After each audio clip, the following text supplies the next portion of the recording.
Hello and welcome to another episode of Citadel Guard Adventures. This is Beriathan of the Citadel Guard of Gondor. We are back in Ar-jirush. So last time we, hopefully are about to complete this quest line. We are trying to get two different Ortakai captains to fight each other. So we need to plant a false letter near one of their camps. I think that was it. I had forgotten that I had used one of the mount speed buffs. And, well, I still have some time left in it, so why not? We can use the extra speed while it lasts. And who knows, maybe I'll keep using these buffs, maybe not. I mean, I have a reasonable amount of them, but they are not unlimited, of course, and if I start using them all, I will eventually run out, so I still think I need to space them out a little bit. Not exactly sure how, what can determine when to use them or not, but, well, we've seen that Kûr Anzar is a big enough area that it really helps when you have some extra speed.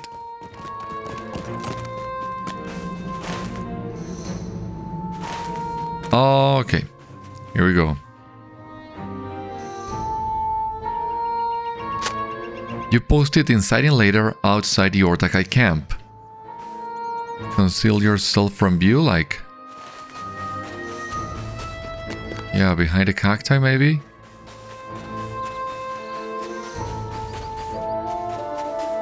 Oh, you cannot possibly see me here.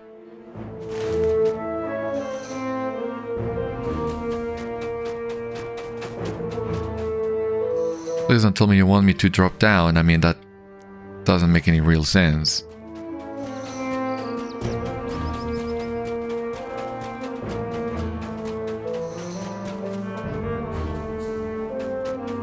Especially because I have the feeling blowing the horn might draw some NPC and...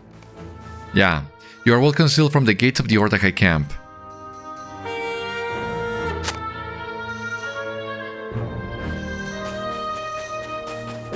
Return to Amalíbi? No NPC? Well, I was wrong on that regard then. I thought for a moment an NPC would come out, read the letter, say something.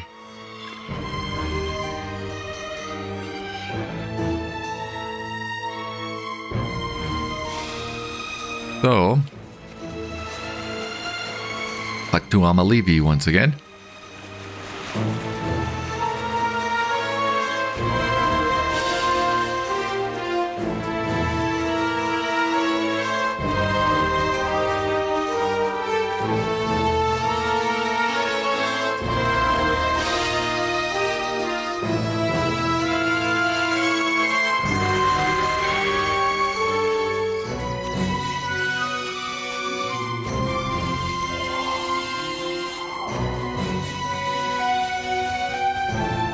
What say you, traveler? You recount the soldier's actions at the encampment. Which actions? I didn't see anyone. I didn't hear anyone. Nothing more than Yabahag's name? She looks concerned. I do not understand what this means. I do not know what reaction I expected, but our scouts say there is no movement from either encampment. She sighs. We have done all we can. Please accept this with my thanks. Return to me from time to time. Perhaps the anger will seethe and grow into something. So does that mean that this will unlock a daily with her? Yeah. This valley belongs to the Shagani, and no one else. Whether you stay in Kûr Anzar or move onward, know your efforts in our land will be remembered and spoken of, as is our tradition. She pauses. For all you have done here, I wonder, will you do more for the Shagana? To the east, in Imhular, a warlord rises above all others. She presses the enemy at Kûr Anzar and consolidates forces to her banner like a warrior queen of old. She stirs the hearts of the oppressed, and I would go to her were I not pledged to avenge my fallen family. If you still seek to aid the Shagana, go east across the bridge of Danagir and find Numuru, first lieutenant to the woman who would unite us. He will welcome your aid. This valley belongs to the Shagani and no one else. Amalíbi appears frustrated. We hope the response from Yambahawk or Kadur would be swift. Alas, both captains consolidate their positions rather than risking further hostility. Their inaction creates unease. We could ask you to press our enemies harder and push for all-out warfare, or we can seek more allies. We chose the latter. We wonder if you will act as our emissary to the elves in the south at Shonith. They will no longer speak to us, and we do not know why. Their last oasis lies far to the southwest, deep within the cracks. Will you seek them out? Yep, we can also do... Yep, that's what I thought. We do need to get back to the oasis after we collect a few more feathers and sand-sifter meat. So... Well, we're just gonna do that. It seems we are approaching the end of the quests in Kûr.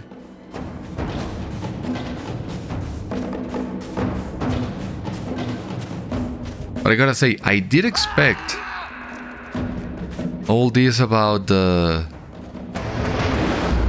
plot against these two High captains to, I don't know, have a different result, something a little bit more conclusive. Maybe they are setting up the dailies for a future update, not a future update, for the end of this update, or setting up a future storyline. I don't know, but it does feel weird.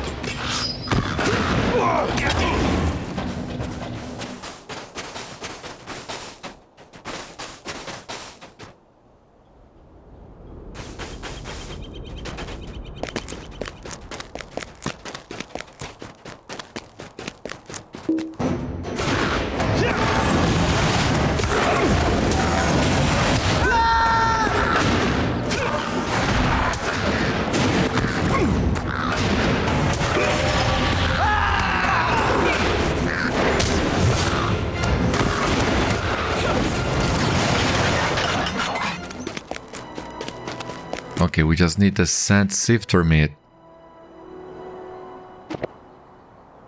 No idea where it is, where I can find more of them. Should be around this area. Hopefully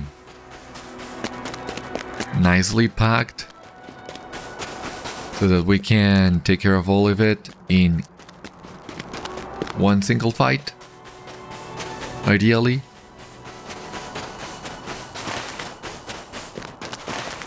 With a little bit of luck, I think we should be able to find enough sand-sifters as we make our way back to the oasis. So, crossing my fingers because I'm already on the way. But I only see craban.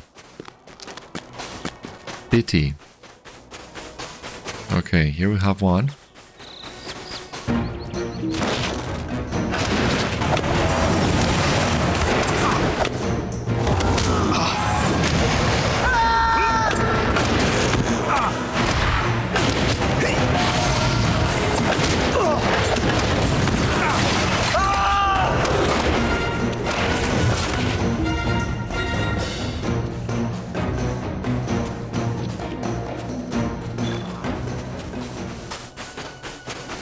Okay, here we have another one. Come here.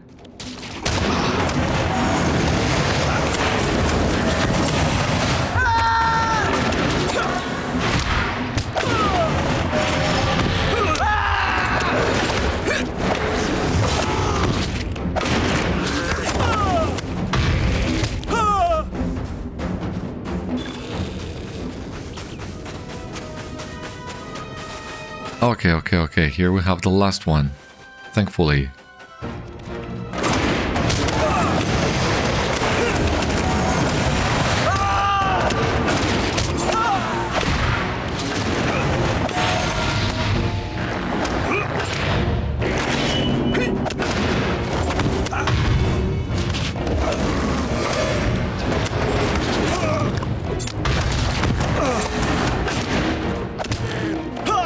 Come on.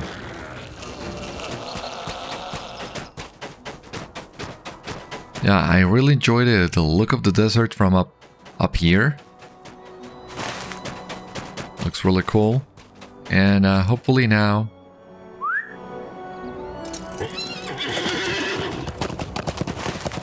and come back. Just gotta find our way back. That reminds me, tokens.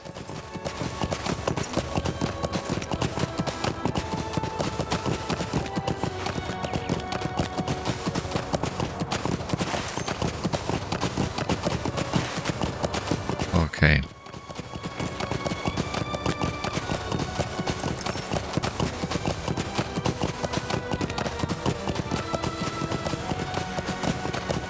That also reminds me the Explorer deeds. Anzuzak, no idea what that is. Menundari-en, no idea what that is. The Spine of Danagir we'll get on our own.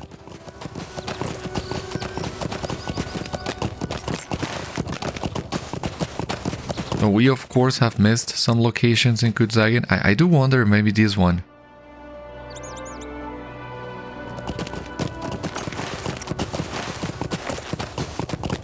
I think we can try that. We can do our best. See if we can find a few more of those locations. Even if they don't have a quest linked to them, or even if I have not found those quests yet, completing the deed would be nice.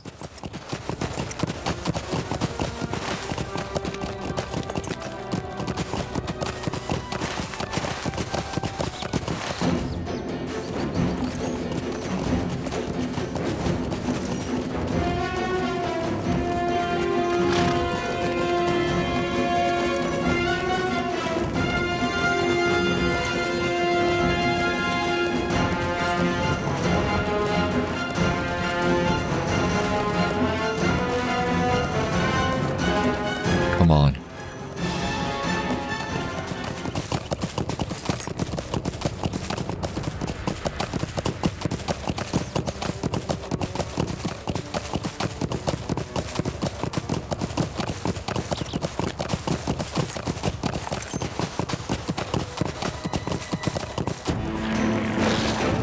No. Are you happy now? For Christ's sake.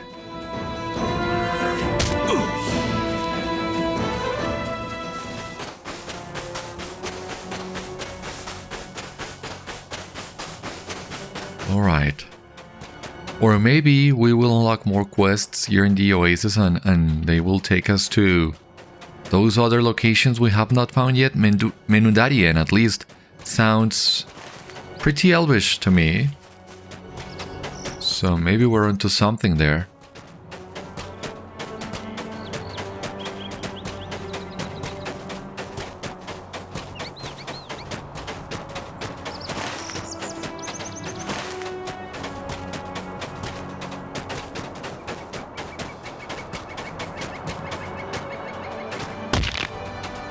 Yeah, I expected as much, really.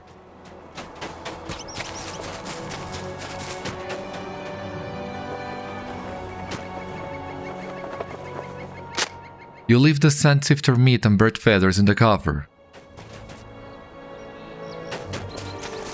So we gotta speak to Tharashil for all quests, actually, so... Cool.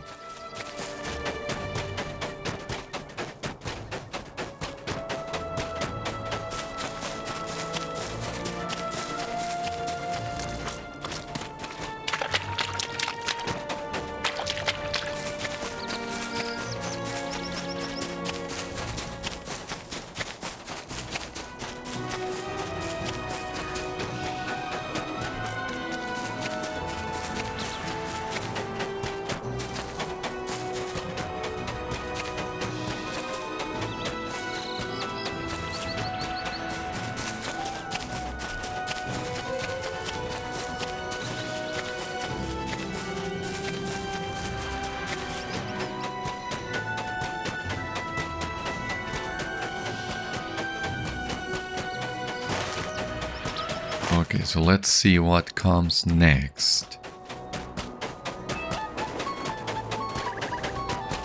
Where's Tharashil?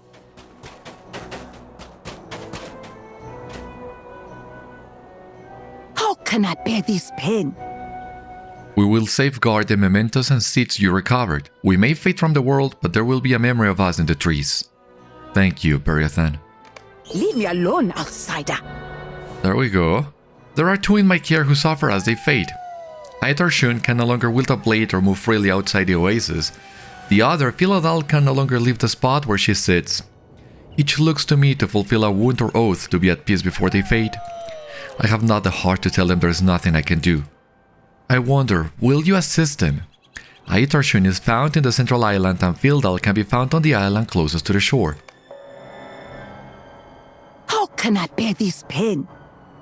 We know the plight of the men who dwell in the wastes of Kutzagin. I cannot pledge to any cause of man, not while we struggle to maintain what little we can of the natural world. Do you not see the horror growing all around you? Do you not see that this is the last vestige of us in the world? No, we struggle to live our own lives. We can spend no effort to aid those men. Pity. Thank you for helping provide some meat and feathers for us, friends. Each of them will sustain the Kintai who tend the grove here in their own way. The meat for food and the feathers as pledging for our arrows. Sometimes we lose sight of the need for such tasks as these, with our eyes always upon the importance of our overall charge.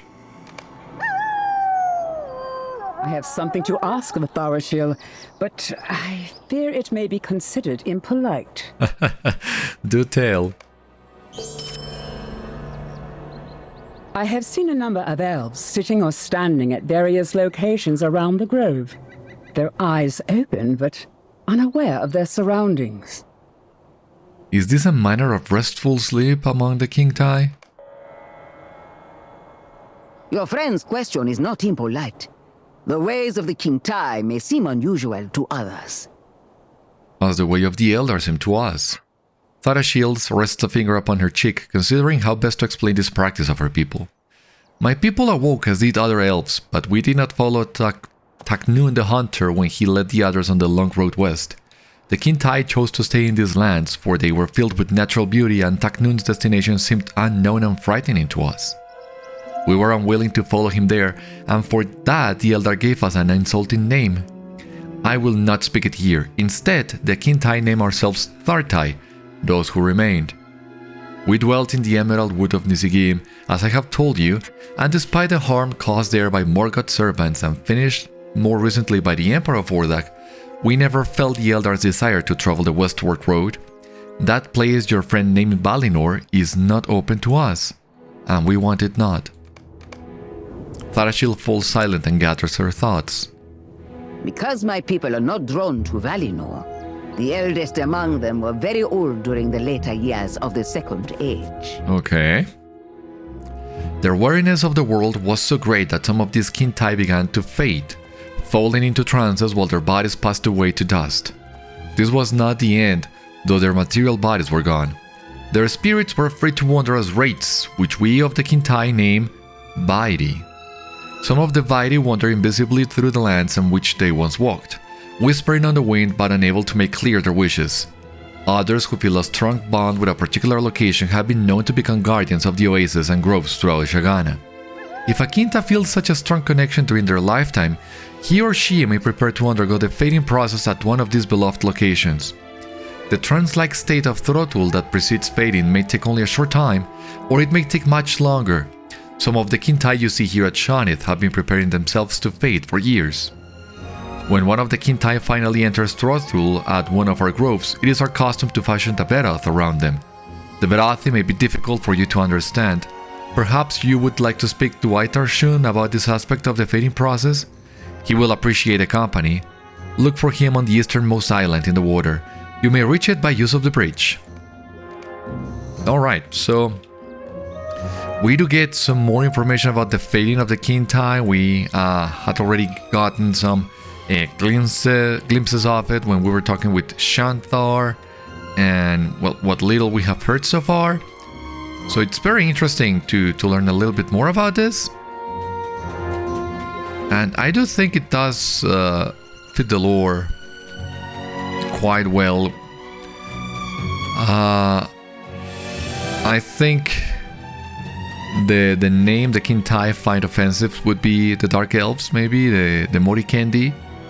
Not entirely sure, it's been a while since I read the Silmarillion, but the idea that they are not welcome in Valinor and they do not want to go then poses the question of what happens to them, since elves are still immortal.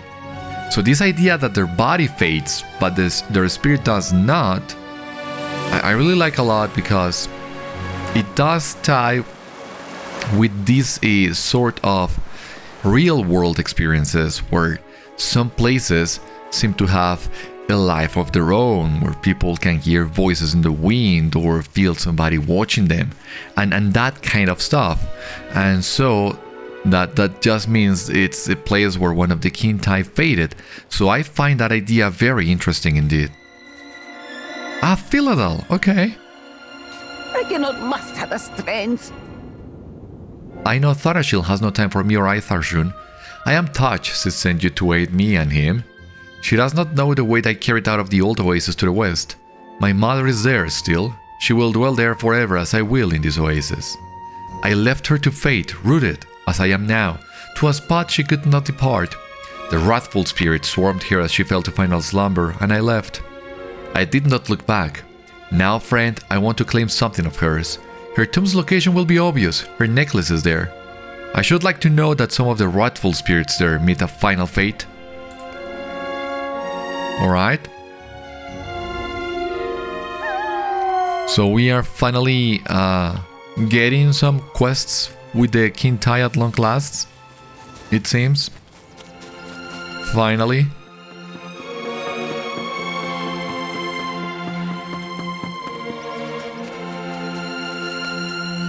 The Kintai elf Tharshun sways slightly within the ball of his red-lipped Sharlash.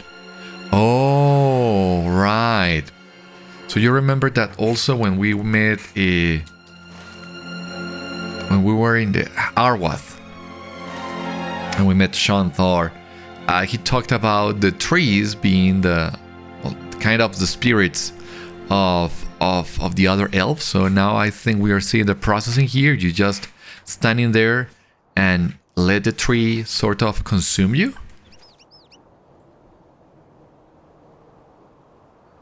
You introduce yourself to Tharshun and await his response.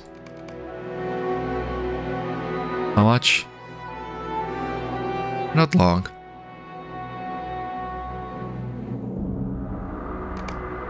At last, Tharshun speaks to you. Be not afraid, friends. The process is a natural one.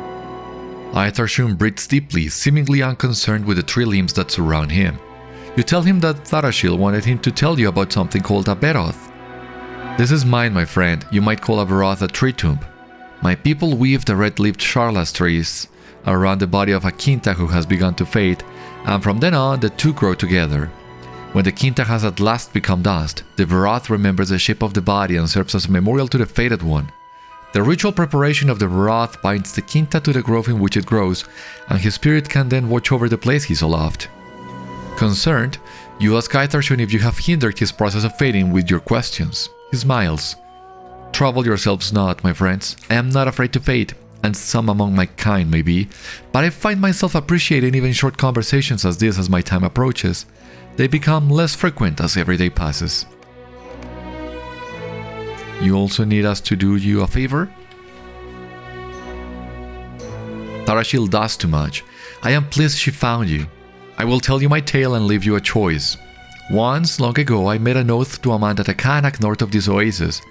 I made this oath after he risked his life for mine when an Ordakai soldier cast me off my oryx while I rode across the wild. When the man called me to see my death through, I was unable. He perished at the hands of the Ordakai. I have mourned his passing and my failure since. He walks the ruins of the Kanak north and west of here, and I would see him set to rest. I give this gift of water. Take this gift to his spirit. Yeah, you remember we saw that spirit near the ruined Kanak? So now we have that quest for the spirit. I had totally forgotten about him until Tharshun mentioned them. But well, it's good to have an answer for that as well. I do wonder, what should we do? I think we can ride.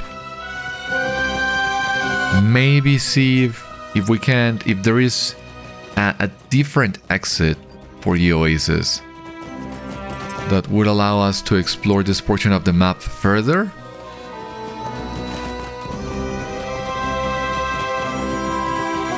With the hopes of finding the last locations for the deed.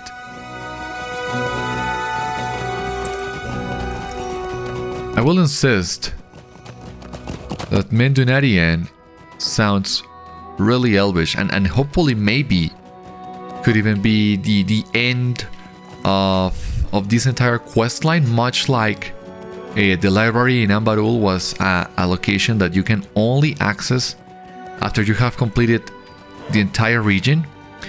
In a similar manner, maybe Menundari-en can be a location that you can only visit after you have completed all the other quests for the elves. It's a possibility, because I don't see anything else in here that in this side of the oasis, I mean this side of the map, that could be a potential deed location.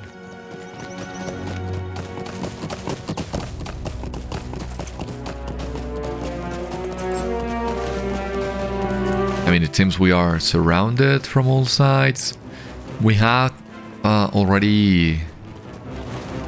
You would remember we came here to capture a caravan for Iqbal, and that didn't trigger any sort of discovery, so yeah, and I don't think we can find anything else in here. Could be wrong, but don't think I am. Oh, come on. Trying to find a way back to the road, if you don't mind. Lizards. Avank.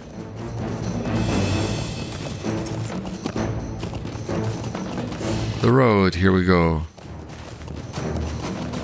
I don't know if we should follow this road to the end.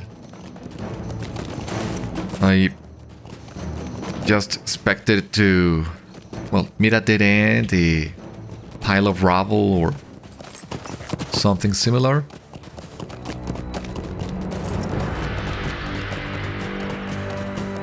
Maybe a treasure cache if we're lucky. To be honest, this might be the only reason why I'm doing this.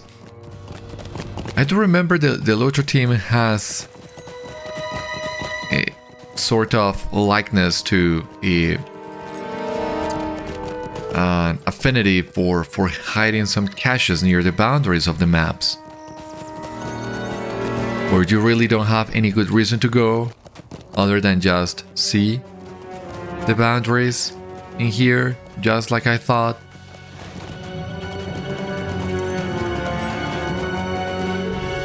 Here we have the invisible wall. Yeah, nothing else to see in here, no treasure cache. A PT once again.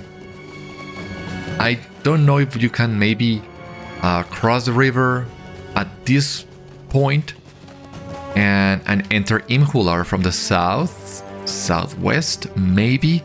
Why would you though? Not entirely sure. Even if you can, which I'm not. Yeah, that shore seems too steep for us to be able to climb from here. But even if you could, why?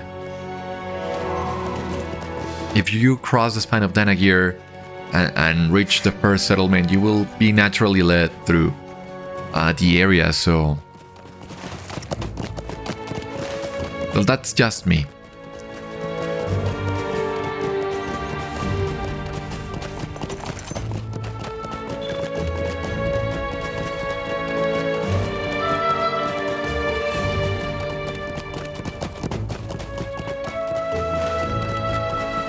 But yeah, there are a couple more locations I would like to explore. I don't know if I should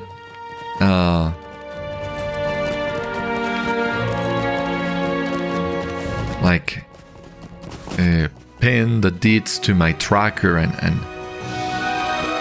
so help me remember that I'm missing a couple things before I leave Kûr. To be honest with you, I haven't enjoyed the area a lot. The desert landscape, which is a first sight in LOTRO, was really fun to quest in, but boy was this area huge. And on top of that, as we discussed in a previous episode, there was not... I mean, the intended, quote-unquote, intended path, the depths design was not that clear to me, in the sense that you could go to many different places at once, and it was not entirely clear how one settlement was related to the other in terms of the story progression. And that meant we had to do a lot of back and forth between different places at many different points. And that I think slowed us down more than we really needed to be. So I did enjoy Kûr, and I think the LOTRO team did a great job in crafting this space that feels so alien and new, but makes sense for the world they are building in this part of Middle Earth. So yeah, really enjoyed it. I really want to get going, visit new areas, and see what else the expansion has to offer. I still have not forgotten about the instances. I still hope there is a way to unlock a quest that would lead you to those instances. That would be nice.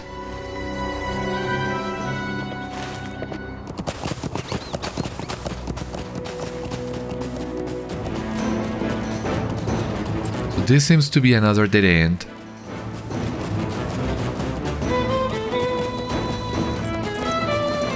I'm not entirely sure why we have this spacing here. If it doesn't seem to lead to anything, maybe, I don't know, maybe we come back here to summon a boss or something like that. I don't see anything else of note here.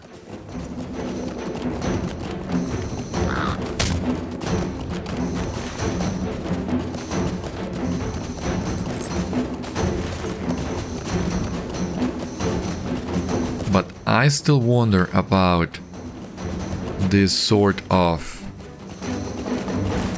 area, secluded area in here. There's got to be something.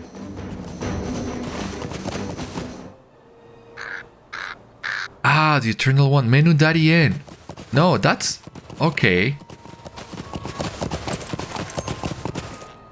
That's where we need to go, but then why hasn't it triggered the discovery of it?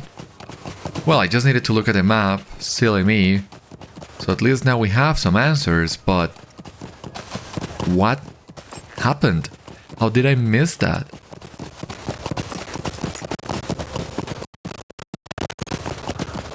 There is a...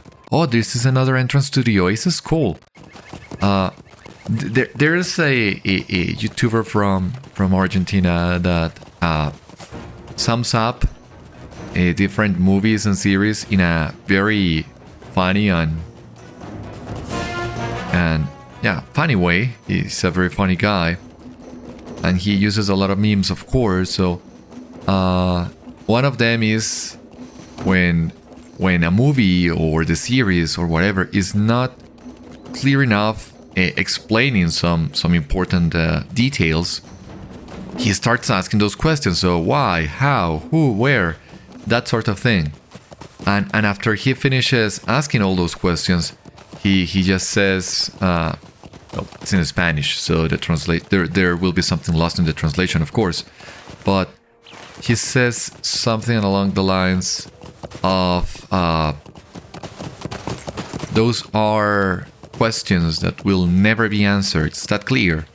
And then he cuts to a clip from Pinocchio when Pinocchio is smoking the tobacco at the fair, and he says, "Okay," I don't know what word he uses in English, to be honest. And that dub of Pinocchio was made in Argentina. I think that's the reason why he uses that clip.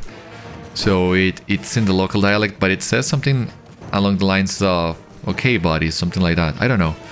I have never watched Pinocchio in English. But yeah, every time I get this sort of chain of questions that I don't have the answer for, well, I am reminded of this guy. It's really funny. I think I have saved the clip somewhere in my phone, so whenever that happens with my friends, I just send them the clip. We all know the joke. So here I am, explaining the joke of a YouTuber from Argentina to the English-speaking audience, I guess. But I think there are at least a couple viewers who come from other countries in Latin America, so maybe they do know what I'm talking about. I'm going like, "Hey dude, he knows about it," or something like that, or maybe not. I don't know. I think I'm overthinking this way too much, but just trying to find something interesting to talk about while we finish exploring all these areas and looking maybe, hopefully, for some of those locations we have missed. I mean, we already know where Menundari-en is, but we are still missing at least one enemy camp, because this Anzuzak, that sounds like an Ordakai.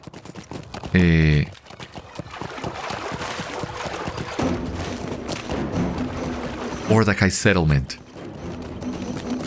And I don't know where could I find something like that.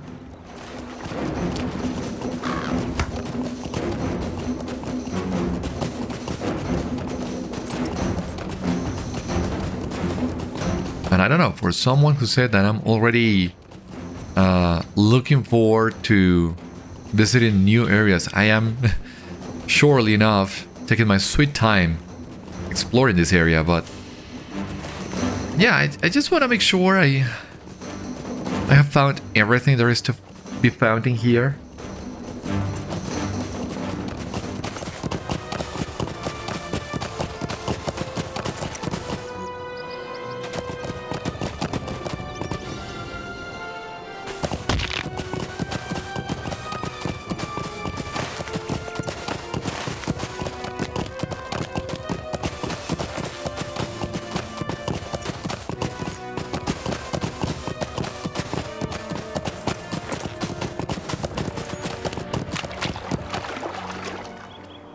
Another rich deposit, but no, I don't think it's worth it.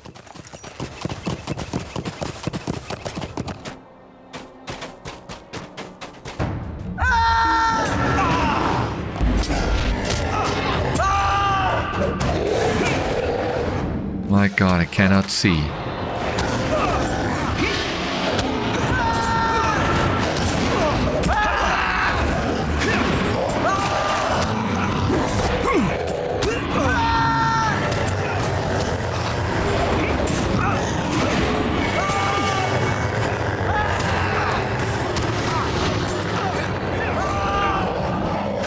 Alright, there we go. That guy... Yeah, we just apply our bleeds and he's done for. Cool.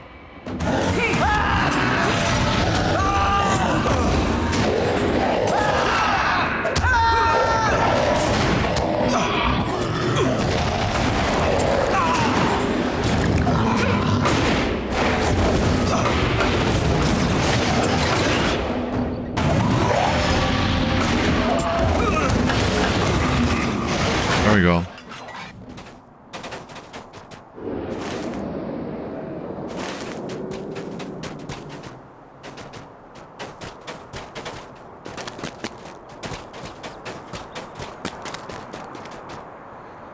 A necklace. Up ahead. Okay, okay, yeah, I see it now.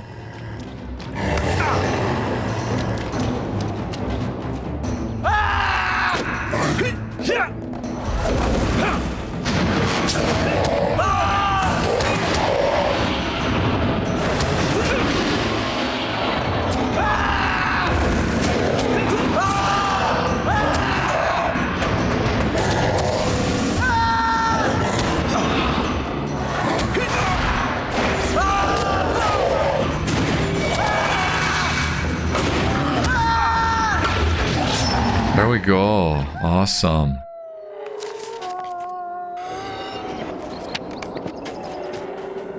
Wow. Yeah, here's the body. That's disturbing.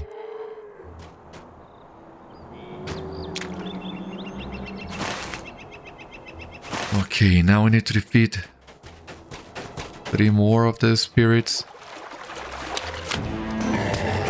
Hopefully without attracting more than what we need.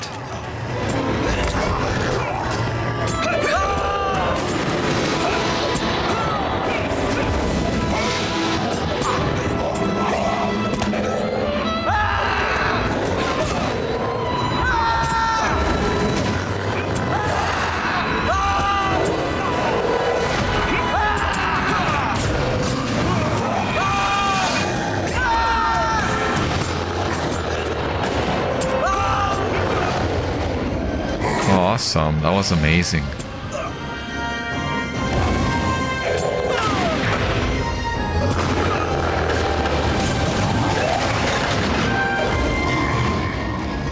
All right, then we can leave this place. Maybe even with a little bit of luck, get out by horseback. On horseback. God, I'm making a mess out of the prepositions lately. Maybe I do need to get back to the classroom and practice some proper grammar again.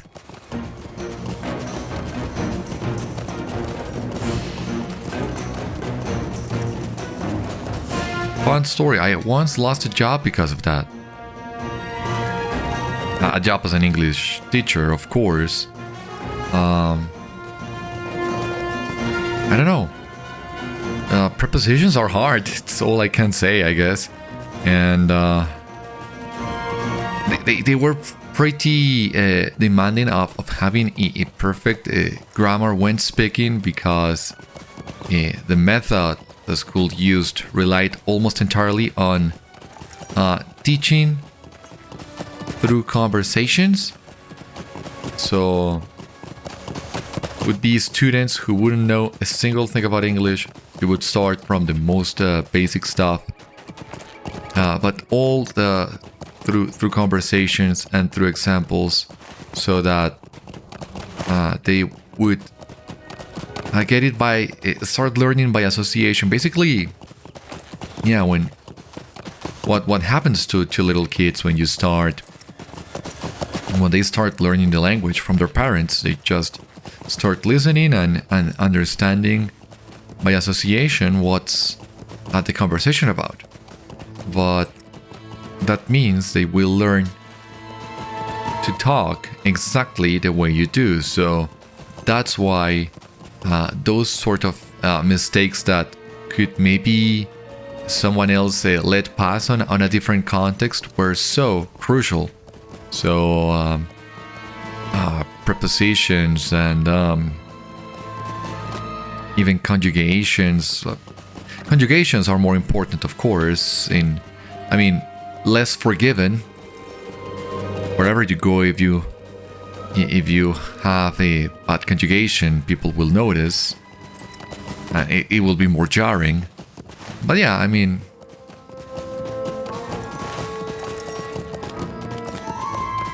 all this to say, yeah, maybe I should go back to a classroom. Practice some things not entirely on my own, because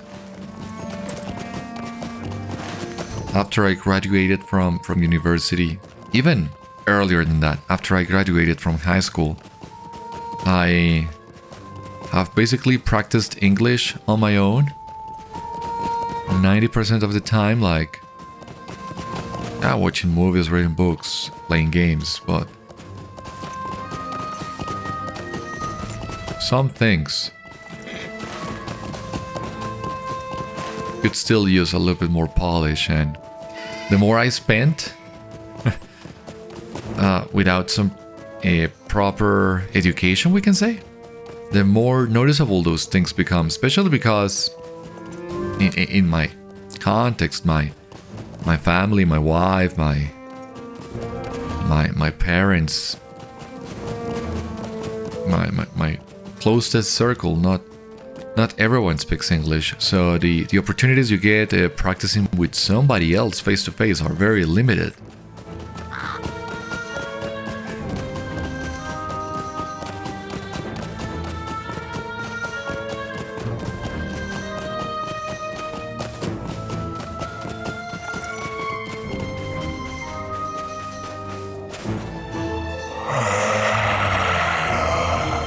The shade halts its moaning and looks at your gift. Water. Water was his pledge. Water was his oath. He did not come when I called. I thirst. I choked on the sand. I died. Now, as he passes from the world, he fulfills his oath. The spirit tilts the water back as if drinking. As I fade, so shall he. With the oath fulfilled, the shade is appeased and can rest. Finally. And there it goes. Interesting. Alright. I do hope we have enough time today, because the Eternal One. Which one is the Eternal One? Like the temple? Is that what that is? Do I need to enter the temple?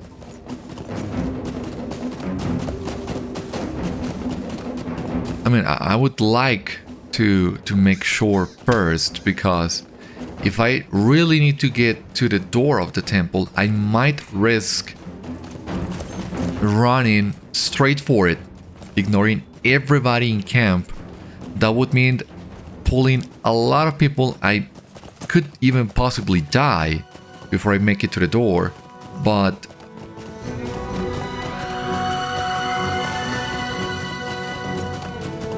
I only want to do that if I am 100% sure that's what I need to do, because otherwise I would lose a lot of time. I will waste one revive. So yeah, that's not something you want to do lightly.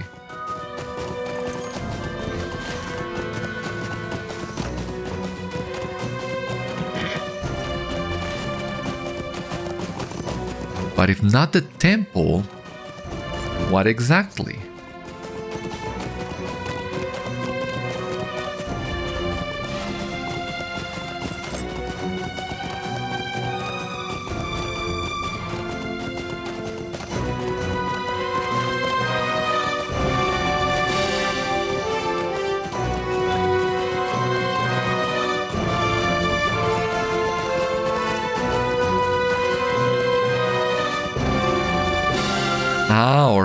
Or maybe it's just this construction over there. I remember seeing it as we entered Kûr for the first time. I ended up thinking that it would be part of one of the other locations we have already visited in Ar-jirush and near Gondor. It's just that the perspective plays tricks on you, and I got confused. But no, was so much simpler than that. Cool. Well, glad I didn't have to run to the door of the temple in Ar-jirush. That would have been bad.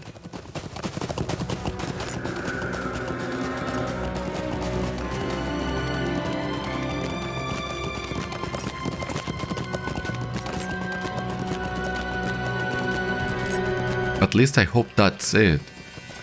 You have discovered Menundari-en.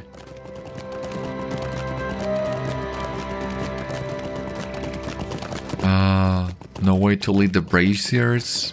Of course, that's to be expected. If a little disappointing.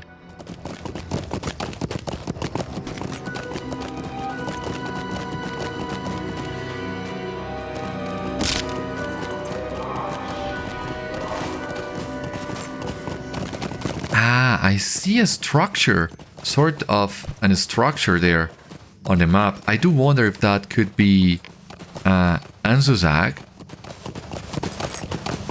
I think that one is also worth checking out.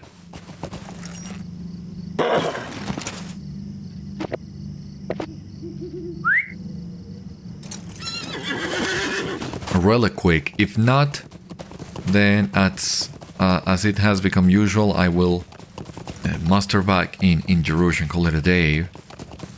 But I think we have enough time to double check that I see on the map. It looks quite suspicious now that I think of it. Sang-dushu. Unless there is like a landscape quest that pops up around that place or something, then maybe we don't have enough time for that. But I know Ambarul. I know, in that case, yeah. This place in Ambarul, Nidikal, we had already explored. Ah, shame. I thought I was onto something. I wonder if Anzazuk, it's maybe another location in the tombs that we somehow missed. Because this one over here looks like it could be it. Like this one. Looming up above. And maybe we can try that?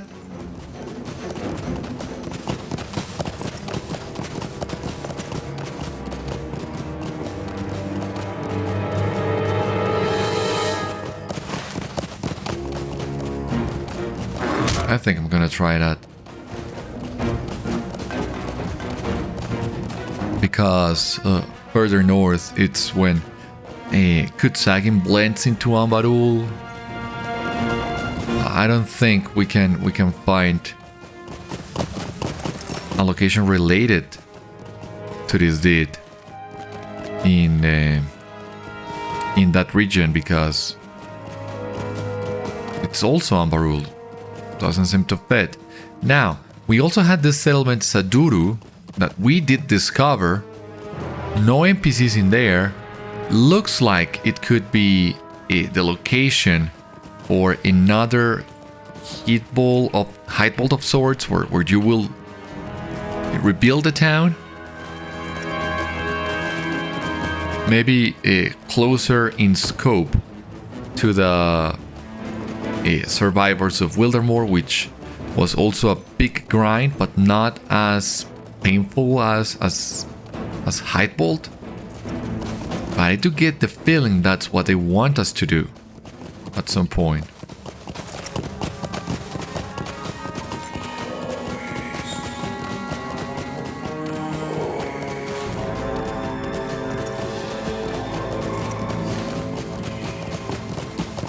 Okay. So let's see if we have any luck.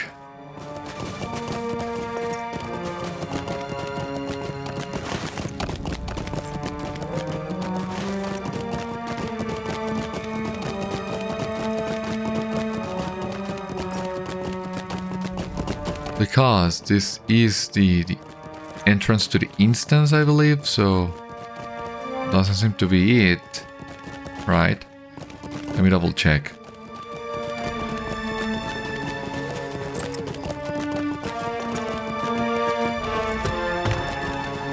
Yeah. The entrance to the instance.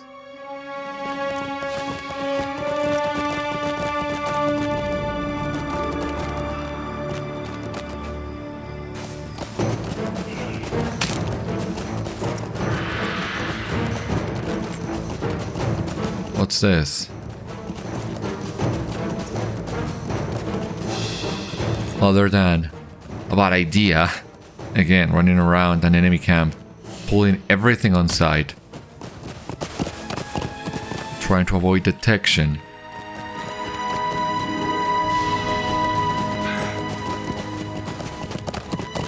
Could be worse, but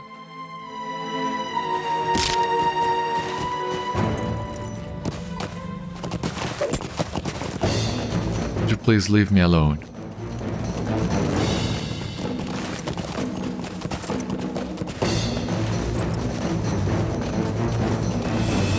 I mean, I don't see it.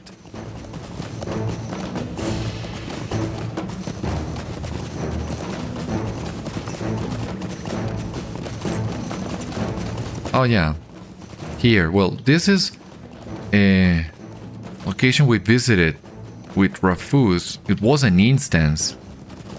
Or maybe that's why it didn't count this, or maybe I needed to go a little bit deeper into this place. I don't know. We're already here. I thought it was worth trying to look for new things. Maybe even, possibly, a treasure cache. Getting obsessed with those things. I don't like missing them, but I'm not a good enough explorer.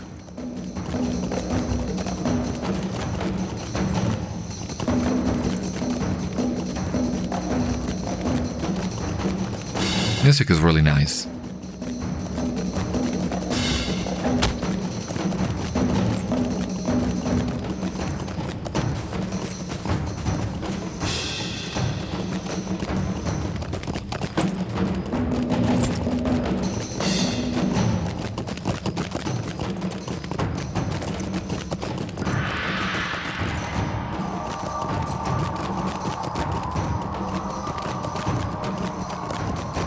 I don't know why we have such a big space in a map.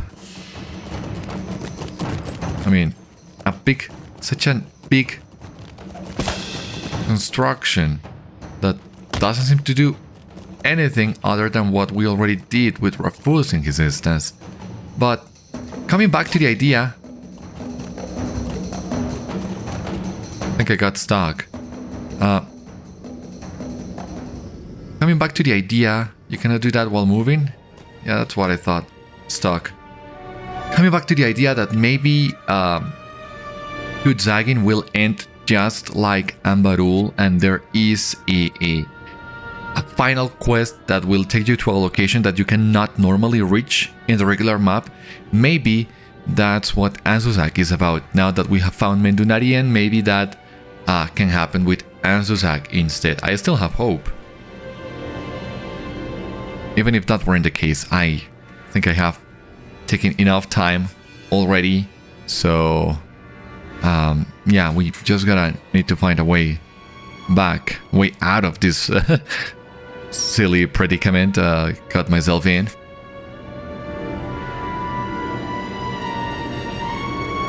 So yeah, gotta wait just a minute.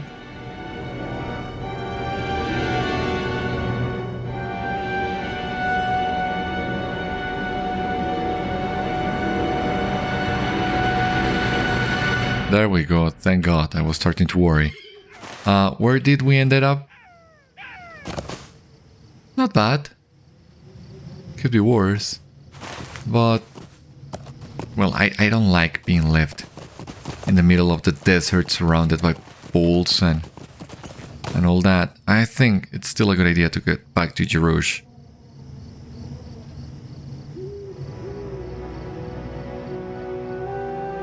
But with this, we have reached the end of today's episode, Citadel Guard Adventures. Once again, thank you so much for watching. I hope you enjoyed, and I hope to see you on the next one.